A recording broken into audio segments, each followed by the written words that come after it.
When somebody signs up to be part of a law enforcement force, they're trying to help people.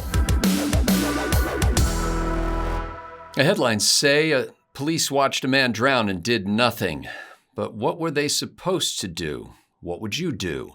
I'm Scott Ott with Bill Whittle and Stephen Green. This episode of Right Angle is brought to you by the members at BillWhittle.com. If you like what you see here, there's a lot more of that at BillWhittle.com. And if you'd like to hang around YouTube for a while, and we understand why, sometimes it's attractive to hang around a seedy neighborhood, you can just hit the subscribe button or the like button, and that'll encourage YouTube to keep you in touch with us. Gentlemen, there's a story out of Arizona that a homeless man, who they refer to in the news stories as an unsheltered man, and his wife or companion were having an argument, so police were called. Both the man and the woman assured the officers that there was no physical violence involved.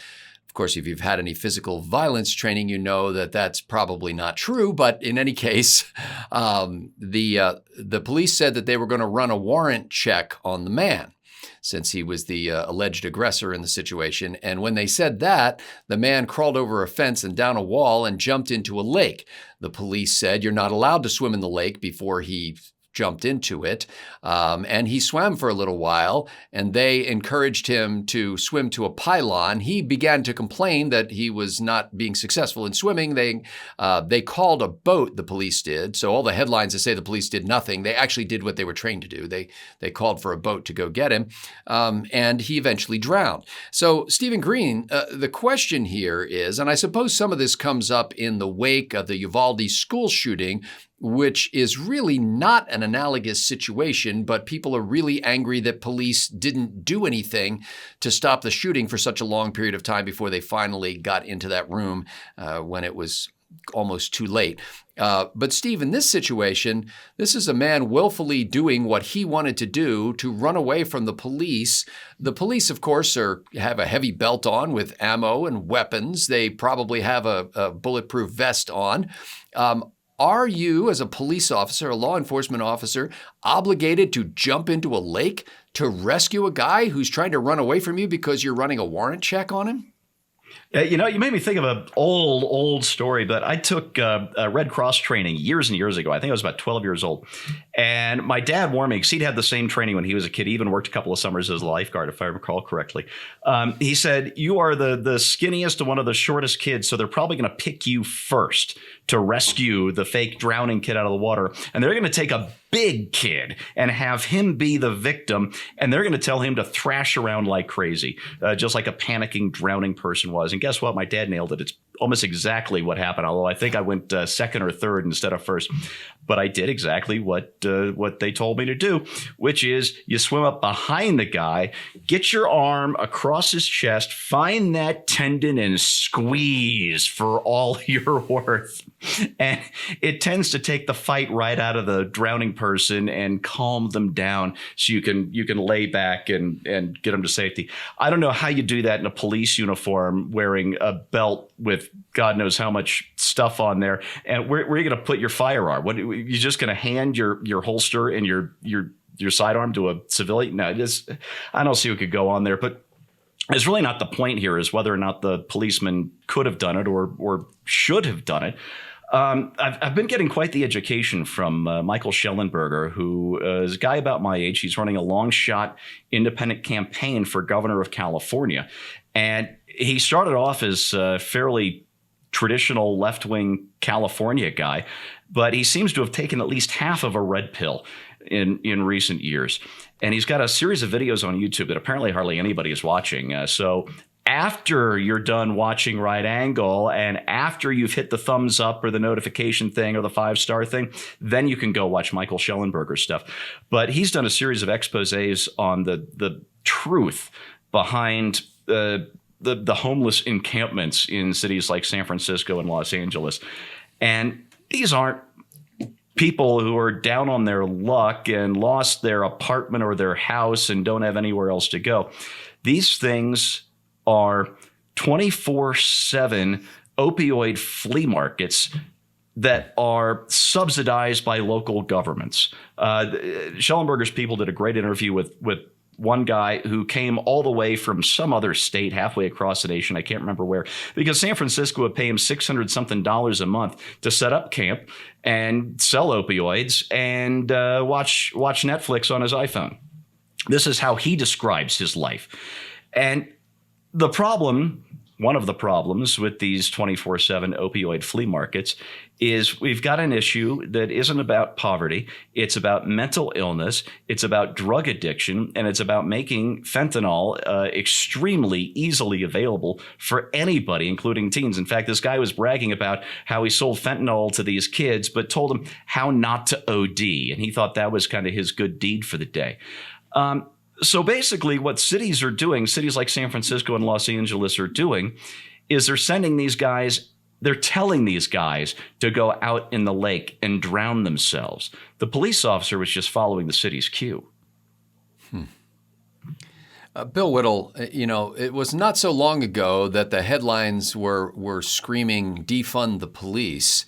And now it seems like a lot of people expect that police should be impromptu lifeguards to leap in and rescue homeless people. Are we asking too much of the police, or should they be these kind of heroes since they're invested with such power? I will answer that question directly, but I've got to walk my way there first. Speaking for myself, I'm not going to watch anybody drown. I'm not. And I know that sounds like tall talk. It happens to be one of the things I think about a lot. I am not going to stand there and watch somebody drown. I'm an excellent swimmer. I've been on Santa Monica Pier and had little kids leaning over the rail, and I thought, if that kid goes in, would I go after him? Yes. Would I go after the parents? Yes. Would I go after a dog? Almost certainly yes, I would. In this particular case, as I said, I was swimming before I could walk. And I'm certainly not going to watch somebody drown in front of my eyes. I'm just not going to do it. So on some level, you can make the case that this doesn't come down to the uniform. It comes down to what's inside the uniform, who that person is and how they value things. And we don't live in an ideal world. But if we did, and as something to aim at, the question is, should a police officer go in and try and rescue a crazy person who's running from him because he's drowning? And the answer in my mind is absolutely yes. Absolutely yes, without question. LAPD gets a lot of knocks out here, and they deserve a significant number of those. On the doors of the cars underneath the badge out here, it famously says, to protect and serve. That's their job. That's why they're wearing the uniform. That's why they have the legal authority to shoot people dead. To protect and serve. That's what an American police force is supposed to do. Questions about the gun or the vest and all this other stuff. I thought about this very seriously since our backstage show, and while we were doing this, I gave it serious thought. I would remove the vest and I would remove the gun, and I would leave them on the shore, and then I would go in after this guy. I have no doubt in my mind that's what I would do. And for those of you who think I'm just talking tough, this is what I've done when I was the first person on the scene of 4 or 5 car accidents. I was the guy crawling into the car that's upside down with a broken glass and trying to get the guy out of there. Now, that doesn't make me special. I think most Americans are like that. I really do. I think most people are like that. I think you mentioned earlier, Scott, that a lot of the people who were criticizing the policeman for not going in after that person were standing there themselves, and they weren't encumbered by bulletproof vests or handcuffs or radios or guns or anything. They didn't do anything. I suspect that if a person in uniform had not been there, then perhaps one of those people might have acted. Maybe not. I don't know. I'll tell you this though. We are heading in a very bad direction with regard to this kind of thing. If the police officer wasn't willing to go in there and try and save that guy, somebody else should have done it.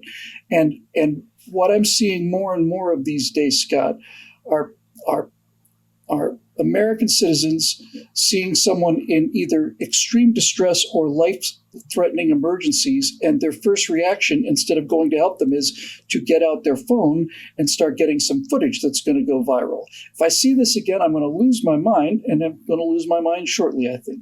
But nothing boils my blood or makes me more worried about the future of this country than seeing somebody in absolute trouble, some victim of some kind, and a crowd of people standing there, doing this. This is the end of civilization as we know it. And yes, I think if the police officer can swim, that's his job. That's my take on it. Well, I think there was at least one man on the scene who believed that the cop would not jump into the water to give chase, and that's the guy who jumped into the water. He was counting on it.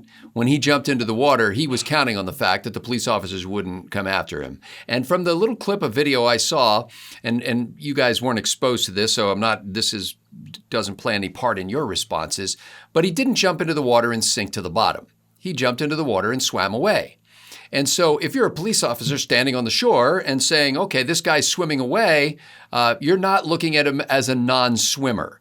And you're thinking, okay, this isn't going to end well. Let's get a boat over here, and you call it in.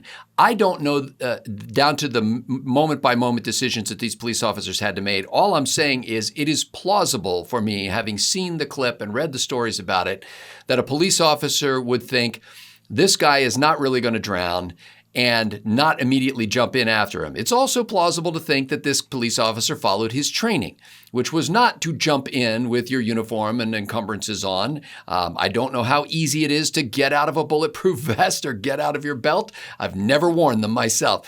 But nevertheless, I think we have a tendency as a country to make rapid judgments with sparse facts about things that people should have done and what I would have done in the situation when we really don't know that much about the facts on the ground. We think when we see a body cam video that we have all the facts at hand.